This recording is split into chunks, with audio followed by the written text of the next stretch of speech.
کہ ہمارے جنازوں کو ڈھولک کی تھاپ پہ دفنانا، انہوں نے ان فوجیوں کے خلاف مزاحمت کرتے جان دی۔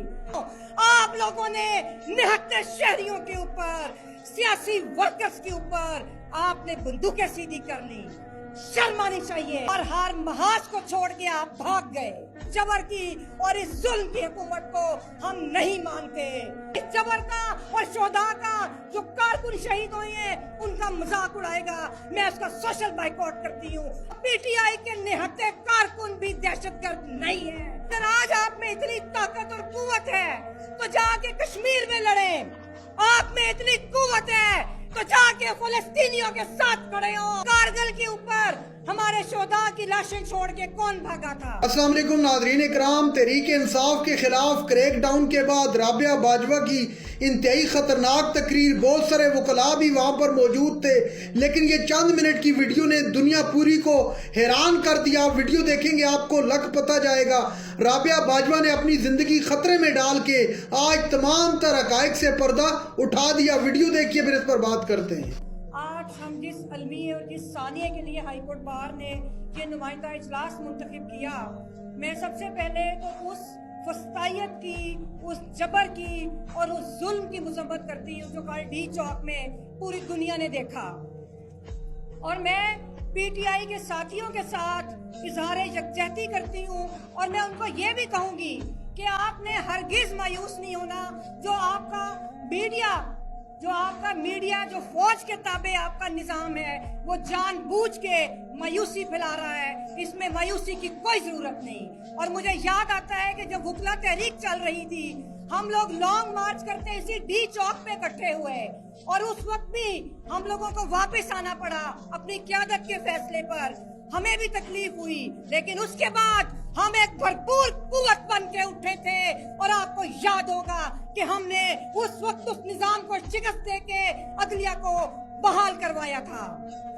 معزز ساتھیوں، اس وقت جو پاکستان کے حکمران ہیں، جو اس وقت پاکستان کے حکمران اور جرنیل ہیں، میں ان سے ایک سوال پوچھوں گی کہ 1965 سے لے کر آج تک کا آپ حساب کر لیں ہمارے ساتھ، ہر محاذ پر یہ قوم آپ کے ساتھ کھڑی ہوئی، ہر محاذ پر ہم نے شہداء کے لیے ہم نے آنسو بہائے، اور ہر محاذ کو چھوڑ کے آپ بھاگ گئے۔ اور مجھے بڑا افسوس ہے کہ ابھی کل کی بات ہے، دور نہ جائیں، کارگل کے اوپر ہمارے شہداء کی لاشیں چھوڑ کے کون بھاگا تھا؟ یہ قوم ہر دور میں جبر کا مقابلہ کرتی رہی۔ اگر آج آپ میں اتنی طاقت اور قوت ہے تو جا کے کشمیر میں لڑیں، آپ میں اتنی قوت ہے تو جا کے فلسطینیوں کے ساتھ کھڑے ہوں۔ آپ لوگوں نے نہتے شہریوں کے اوپر، سیاسی ورکرز کے اوپر آپ نے بندوقیں سیدھی کر لی، شرم آنی چاہیے۔ قاتل قاتل قاتل قاتل قاتل قاتل قاتل اور دوسری بات، مجھے ان سے زیادہ افسوس یہ تو یہی کرتے رہے، مجھے افسوس پاکستان پیپلز پارٹی کے اوپر ہے۔ پاکستان پیپلز پارٹی نے جس طرح بھٹو کی قربانی کو اور سیاسی ورکرز کی قربانی کو پامال کیا، میں ان کو یاد دلاؤں کہ جب ادھر ضیاء الحق نے ادریس توتی اور عثمان غنی کے جنازے ادھر گولیاں ماری گئی انہیں، تو انہوں نے کہا تھا کہ ہمارے جنازوں کو ڈھولک کی تھاپ پہ دفنانا، انہوں نے ان فوجیوں کے خلاف مزاحمت کرتے جان دی۔ آج کس منہ سے یہ لوگ ان جبر کرنے والی قوتوں کے ساتھ ہیں؟